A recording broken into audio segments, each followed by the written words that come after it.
আসসালামু আলাইকুম ফ্রেন্ডস, সবাই কেমন আছেন? আমরা আলহামদুলিল্লাহ ভালো আছি।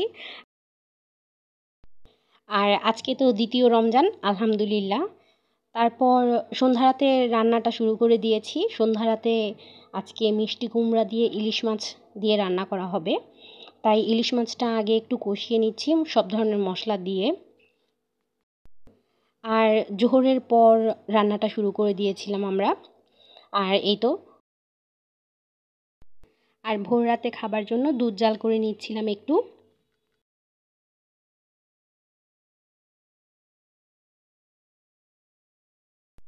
আর এখন প্রায় 4টা বাজে। আমি বেসন গুলে নিচ্ছিলাম। আর বেসনে দিয়েছি হলুদ, মরিচ, লবণ আর খাবার সোডা। কারণ কালকে আমি খাবার সোডা দিতে একদমই ভুলে গিয়েছিলাম। আর এই তো এখন সব কিছু একসাথে মিশিয়ে নিয়েছি শুকনো উপকরণ। এবার পানি দিয়ে এটা গুলে নেব। তারপর কিছুক্ষণ রেখে দেব, পরে ভেজে নেব।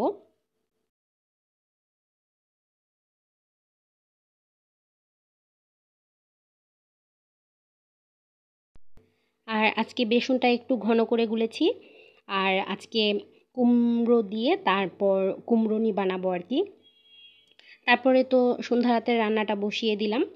মিষ্টি কুমড়া দিয়ে ইলিশ মাছ দিয়ে রান্না করব। এই যে মিষ্টি কুমড়াটা সকালে জাল করে রেখেছিলাম। সকালে কি আর কি, দুপুর দিকে 1টার দিকে, আর এখন প্রায় 4টা বাজে।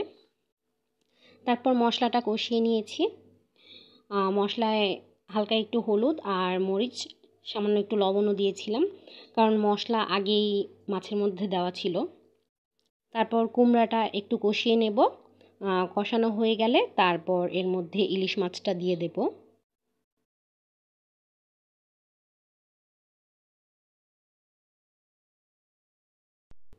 আর এই তো কুমড়াটা খুব সুন্দরভাবে কষানো হয়ে গেছে। এখন এর মধ্যে ইলিশ মাছ আর ঝোল দিয়ে দেব।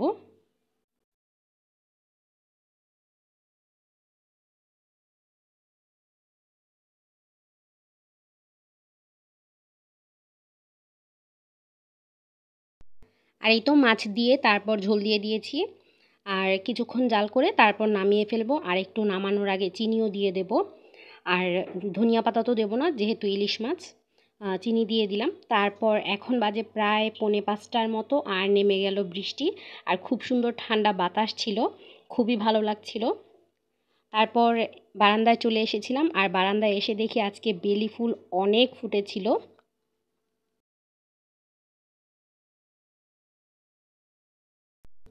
আর রমজানের মধ্যে এবার কিন্তু বৃষ্টি হচ্ছে প্রতিদিনই। আল্লাহ তাআলা হয়তো আমাদের উপর খুব খুশি হয়ে এই বৃষ্টিটা দিচ্ছে। আর বেলি ফুল গাছে মাশাআল্লাহ অনেকগুলো ফুল ফুটেছিল, আর খুব সুন্দর ঘ্রাণ আসছিল বাতাসের সাথে।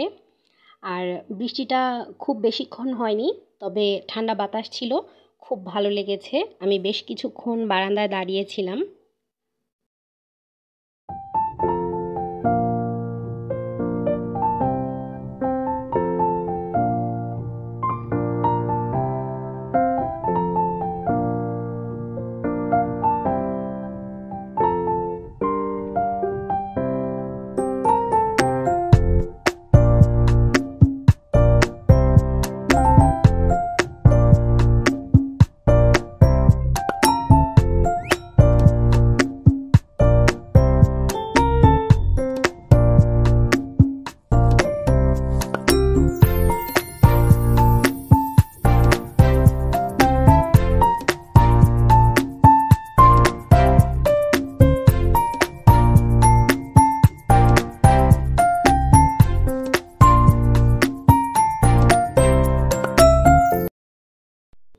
তারপরে তো বৃষ্টিটা কমে গেছে।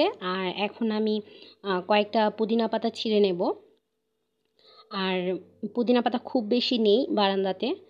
কিছুদিন আগে সব কিছু কেটে একদম ফেলে দিয়েছিলাম। আর কয়েকটা গাছ রেখেছিলাম। আর এই তো এই গাছটাও রয়েছে।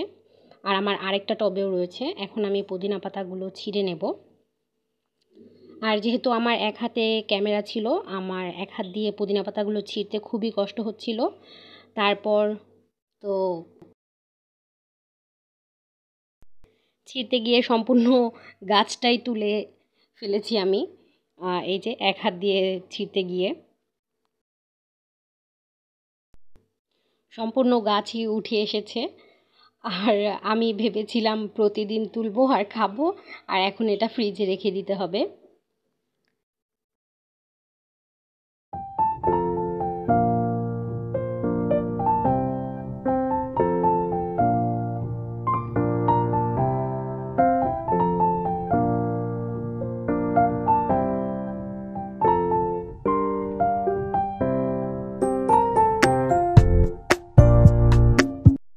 আর এখন প্রায় 5:30 বেজে গেছে। এখন আমি এগুলো ভেজে নেব। আর এই যে কুমড়ো কেটে রেখেছি আমি, আর কয়েকটা কাঁচামরিচ ভাজবো আজকে। তারপরে আমি একটা একটা করে কুমড়ো ডুবিয়ে বেসনের মধ্যে ভেজে নিচ্ছিলাম। আর আজকে একটু বড় কড়াইতে ভেজে নিচ্ছি।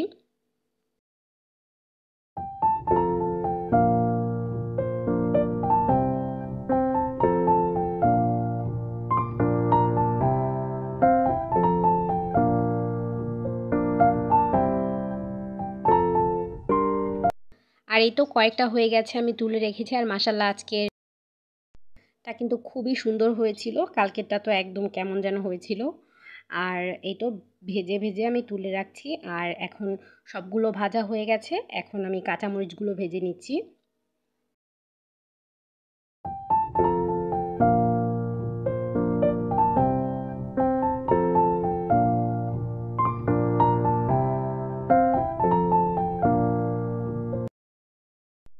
তারপরে তো আম্মু ফল কেটে নিয়েছে, আর আনারস, মালটা, আপেল, আঙুর, সাথে ছিল খেজুর, আর ছিল শসা। শসাগুলোর বীজ ফেলে দিয়েছিল, শসাগুলোর বীজ কেউ খেতে চায় না। তারপরে সব কিছু কেটে নিয়েছে, আর আনারসটা খুব সুন্দর করে কাটে আম্মু।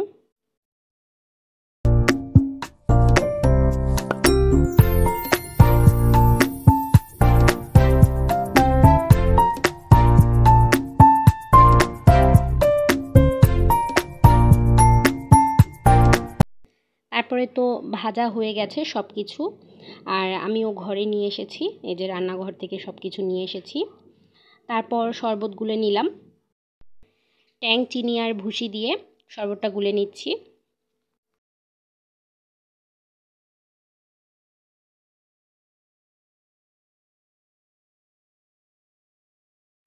আর কালকের হালিম ছিল, হালিমটাও গরম করে নিয়েছি।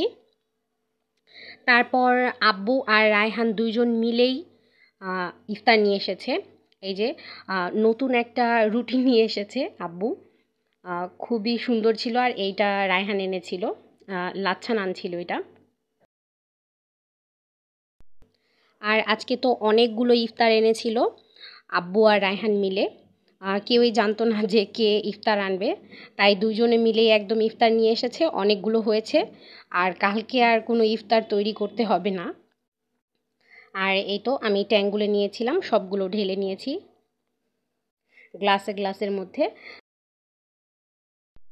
চিকেন রোল এনেছিল, তারপর ডিম চপ এনেছিল, তারপর কাবাব টাইপের কিছু একটা এনেছিল, সমুচা, নিমকি, আরও বিভিন্ন ধরনের ইফতার এনেছিল। আর এই রুটিটা নতুন এনেছিল, এই রুটিটা একটু তুর্কি স্টাইলের রুটির মতো ছিল। তারপর এখন এই রুটিটা ছিঁড়ে দেখব যে ভেতরে কী আছে এই রুটির মধ্যে। আর বেশ লম্বা ছিল। তারপর ভেঙে দেখি ভেতরে আলু ভাজির মতো কিছু একটা দিয়ে রেখেছে। এটার মধ্যে কিন্তু চিকেন টাইপের কিছু একটা দিলে কিন্তু খুবই ভালো লাগতো। একদমই সফট ছিল নানটা।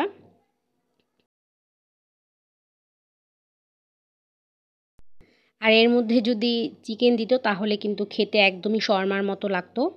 তবে ভেতরের মধ্যে দেখি আলু ভাজি দেওয়া। তারপর আলহামদুলিল্লাহ দ্বিতীয় রমজানের ইফতার শেষ করলাম। শেষ করে চলে এলাম রান্নাঘরে চা রান্না করার জন্য। আর চায়ের লিকারটা আমি তৈরি করে নিচ্ছি, আর দুধটা আলাদা জাল করে নিচ্ছি। আজকেও আমি ওইভাবে চা তৈরি করব। কালকে যেভাবে করেছিলাম আমি দুধ জাল করে আলাদা ঢেলে নিয়েছি, আর দুধের মধ্যে চিনি দিয়ে দিয়েছিলাম। তারপরে এখন লিকারটা আমি মিশিয়ে নেব। আর এইভাবে চা তৈরি করে খেলে কিন্তু খুবই ভালো লাগে। আমি এইভাবে চা তৈরি করতে দেখেছিলাম যখন মামাকে নিয়ে হসপিটাল ভর্তি ছিলাম, তখন হসপিটালের ওই সাইডে এইভাবে চা বিক্রি করতো। সেখান থেকে দেখে আমি বাসায় এসে তৈরি করলাম। খেতে একদমই একই রকম হয়েছিল ওই চায়ের মতো। আর এই তো আলহামদুলিল্লাহ চা খাওয়া শেষ করলাম। শেষ করে আবার চলে এলাম রান্নাঘরে। আমি তো গরুর মাংস ভিজিয়ে রেখেছিলাম ভোর রাতের জন্য। তবে গরুর মাংস রান্না করতে গিয়ে দেখি যে আমি আদা রসুন পেস্ট নেই, তাই আমি আবার আদা রসুন ছিলে নিলাম। আর এই তো আজকের ভিডিওটা এই পর্যন্তই। আল্লাহ হাফেজ।